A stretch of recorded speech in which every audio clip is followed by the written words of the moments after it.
Hey guys, welcome to another episode of Backyard Beer Brothers. My name's Rory Doherty and today I'm going to be drinking this beer here from Mountain Culture Beer Company.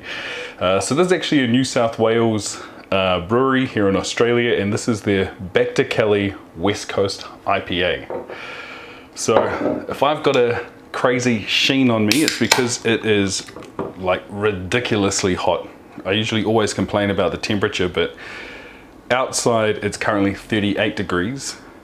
Inside this metal tin shed that's just been cooking away all afternoon, I'd say it's probably hitting up in the 40s, but perfect time to get into a beer. So there you go, saved that terrible pour. That's what we're looking at.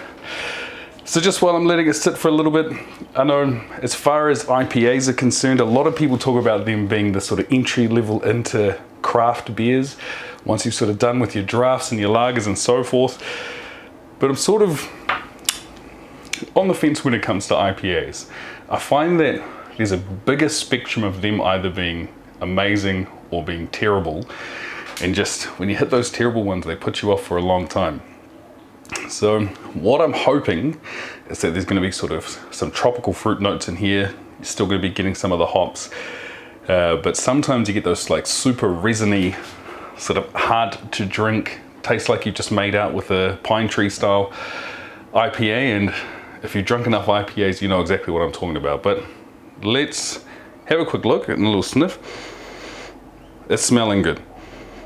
So what I'm getting on the nose, sort of, people say generic when it comes to saying tropical, but this one here, it's sort of definitely more mango, quite sort of sweet, but also, I say it's a weird combo, but it's like mango mixed with almost like a cut grass smell. So it's definitely coming from the hops, but who really cares? The color looks pretty good, just off haze.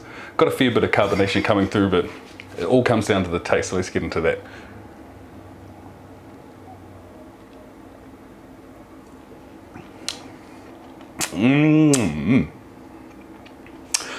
Boom.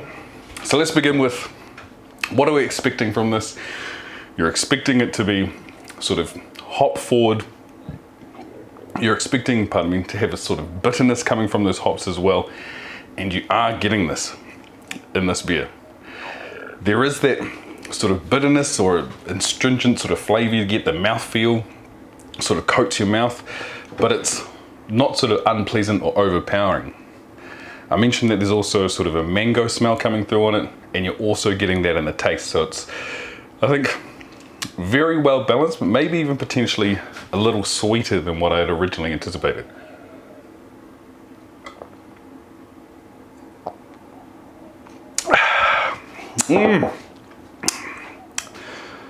It is good. Second mouthful, sweetness has come down, the bitterness has come up, but it is still very, very drinkable. So the reason why I say drinkable, the sort of question mark or caveat there, is that to talk about the beer, first and foremost, it is a 500ml can, so she's a fairly big one. But more importantly, this beer here is a 6.7% West Coast IPA, so getting fairly high as far as the percentages is concerned. 500ml can, what that works out to be is 3 standard drinks in a single can.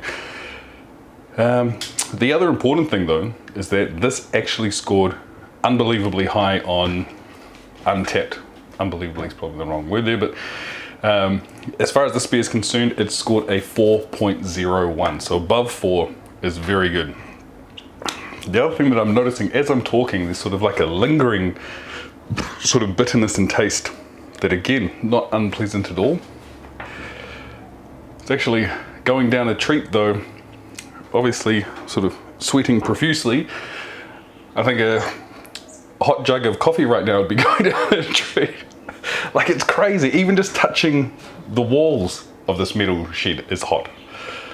Breathing is hot, damn.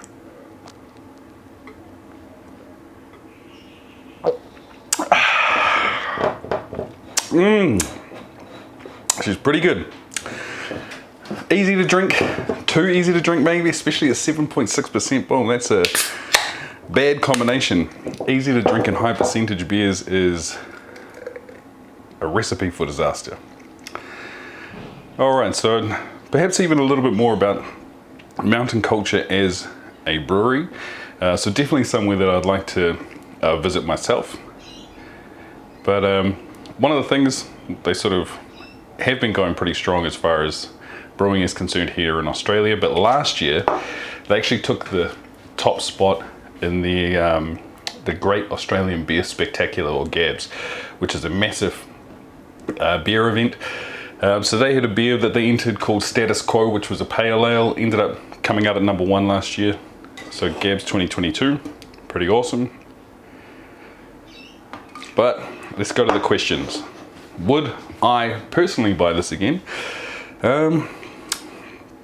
Maybe not in a can, they're kind of steep. I'm always keen to try other things, but would I buy this on draft or on tap if I saw it in a bar? And yes, I would. It's a pretty awesome West Coast IPA. Would I buy it for someone else? Yeah, for sure. You know, I've got some cousins that used to live on the West Coast of America. That's what this is based out of, obviously, with the back to Cali. And one of them's into dark beer, so they wouldn't be too keen, but the other one, I can see them drinking this. Whenever I think of sort of California, I remember back in my teens, went over there on holiday with my older brother, and we bought 2 CDs, one aged very well and one definitely didn't. So there was Red Hot Chili Peppers' Californication, so they've still got some bangers on that for sure. And then the other one was the Venga Boys' Boom Boom Boom. So, or is it We Like to Party? I don't know what that album was, but it had both of those songs on it, and that is some tinny listening when you go back to it. But the final question, as always, is it scullable? Litre of beer, billion degrees, 7.6%. I feel like I'm already sweating out that whole first can. So, let's give it a go. Is it scullable?